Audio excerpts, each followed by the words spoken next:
Satu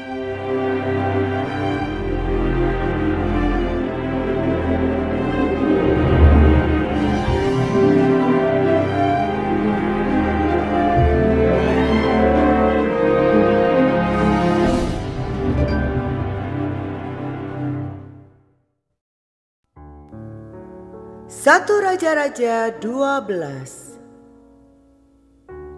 Pecahnya kerajaan itu. Kemudian Rehabeam pergi ke Sikem, sebab seluruh Israel telah datang ke Sikem untuk menobatkan dia menjadi raja. Segera sesudah hal itu kedengaran kepada Yerobeam bin Nebat. Pada waktu itu ia masih ada di Mesir, sebab ia melarikan diri ke sana dari hadapan Raja Salomo. Maka kembalilah ia dari Mesir.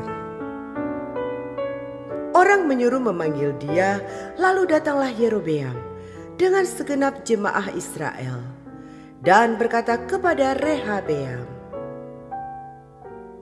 "Ayahmu telah memberatkan tanggungan kami. Maka sekarang ringankanlah pekerjaan yang sukar yang dibebankan ayahmu dan tanggungan yang berat yang dipikulkannya kepada kami, supaya kami menjadi hamba-Mu." Tetapi ia menjawab mereka, "Pergilah sampai lusa, kemudian kembalilah kepadaku." Lalu pergilah rakyat itu. Sesudah itu Rehabeam meminta nasihat dari para tua-tua yang selama hidup Salomo mendampingi Salomo ayahnya. Katanya, "Apakah nasihatmu untuk menjawab rakyat itu?"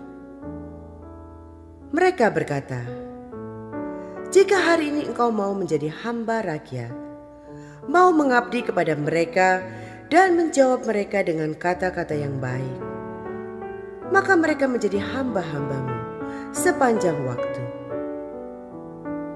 Tetapi ia mengabaikan nasihat yang diberikan para tua-tua itu. Lalu ia meminta nasihat kepada orang-orang muda yang sebaya dengan dia dan yang mendampinginya. Katanya kepada mereka, "Apakah nasihatmu supaya kita dapat menjawab rakyat yang mengatakan kepadaku, 'Ringankanlah tanggungan yang dipikulkan kepada kami oleh ayahmu'?" Lalu orang-orang muda yang sebaya dengan dia itu berkata, "Beginilah harus kau katakan kepada rakyat yang telah berkata kepadamu, 'Ayahmu telah memberatkan tanggungan kami, tetapi engkau ini berikanlah keringanan kepada kami.' Beginilah harus kau katakan kepada mereka, 'Kelingkingku lebih besar daripada pinggang ayahku. Maka sekarang ayahku telah membebankan kepada kamu tanggungan yang berat, tetapi aku akan menambah tanggungan kamu. Ayahku telah menghajar kamu dengan cambuk, tetapi aku akan menghajar kamu dengan cambuk yang berduri besi.' Pada hari lusanya datanglah Yerobeam dengan segenap rakyat kepada Rehabeam, seperti yang dikatakan raja. Kembalilah kepadaku pada hari lusa." Raja menjawab rakyat itu dengan keras. Ia telah mengabaikan nasihat yang diberikan para tua-tua kepadanya. Ia mengatakan kepada mereka menurut nasihat orang-orang muda, "Ayahku telah memberatkan tanggungan kamu, tetapi aku akan menambah tanggunganmu itu. Ayahku telah menghajar kamu dengan cambuk, tetapi aku akan menghajar kamu dengan cambuk yang berduri besi." Jadi raja tidak mendengarkan permintaan rakyat, sebab hal itu merupakan perubahan yang disebabkan Tuhan, supaya Tuhan menepati firman yang diucapkannya dengan perantaraan Ahia, orang Silo, kepada Yerobeam bin Nebat. Setelah seluruh Israel melihat bahwa raja tidak mendengarkan permintaan mereka. Maka rakyat menjawab raja, "Bagian apakah kita dapat daripada Daud? Kita tidak memperoleh warisan dari anak Isai itu. Ke kemahmu, hai orang Israel. Uruslah sekarang rumahmu sendiri, hai Daud." Maka pergilah orang Israel ke kemahnya, sehingga Rehabeam menjadi raja hanya atas orang Israel yang diam di kota-kota Yehuda.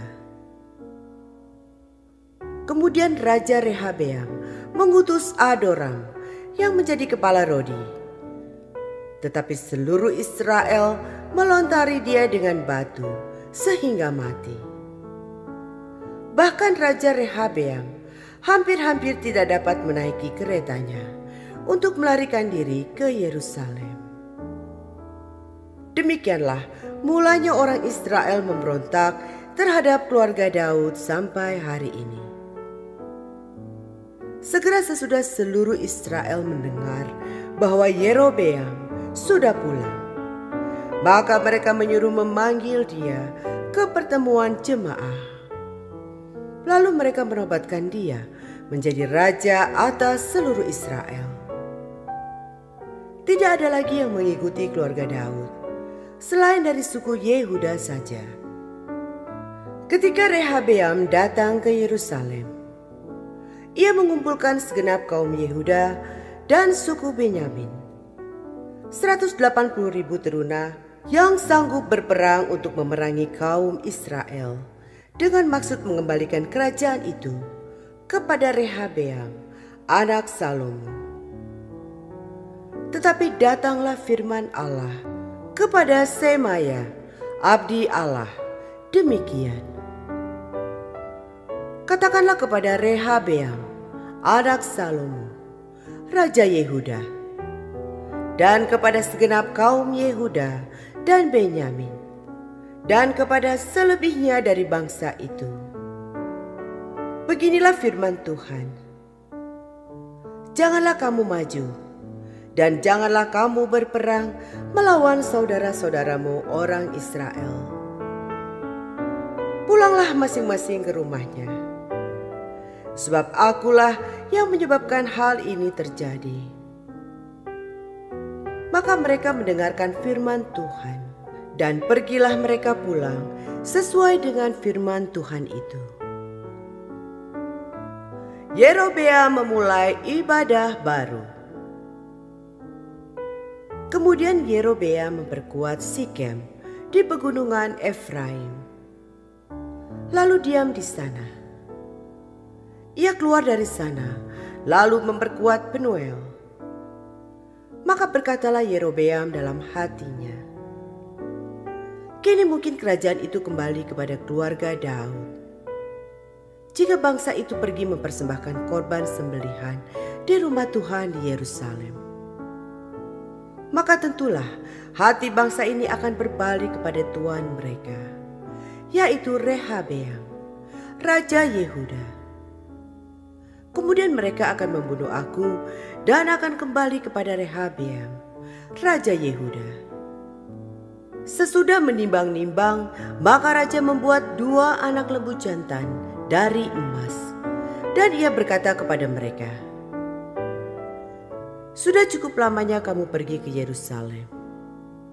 Hai Israel, lihatlah sekarang Allah-Allahmu yang telah menuntut engkau keluar dari tanah Mesir." Lalu ia menaruh lembu yang satu di Betel, dan yang lain ditempatkannya di Dan. Maka hal itu menyebabkan orang berdosa, sebab rakyat pergi ke Betel menyembah patung yang satu, dan ke Dan menyembah patung yang lain. Ia membuat juga kuil-kuil di atas bukit-bukit pengorbanan, dan mengangkat imam-imam dari kalangan rakyat yang bukan dari Bani Lewi. Kemudian Yerobeam menentukan suatu hari raya pada hari yang ke-15 bulan ke-8, sama seperti hari raya yang di Yehuda. Dan ia sendiri naik tangga mezbah itu, Begitulah dibuatnya di Betel, yakni ia mempersembahkan korban kepada anak-anak lembu yang telah dibuatnya itu. Dan ia menugaskan di Betel imam-imam bukit pengorbanan yang telah diangkatnya. Ia naik tangga mezbah yang dibuatnya di Betel itu pada hari yang ke-15 dalam bulan yang ke-8. Dalam bulan yang telah direncanakannya dalam hatinya sendiri. Ia menentukan suatu hari raya bagi orang Israel. Dan ia naik tangga mezbah itu untuk membakar korban.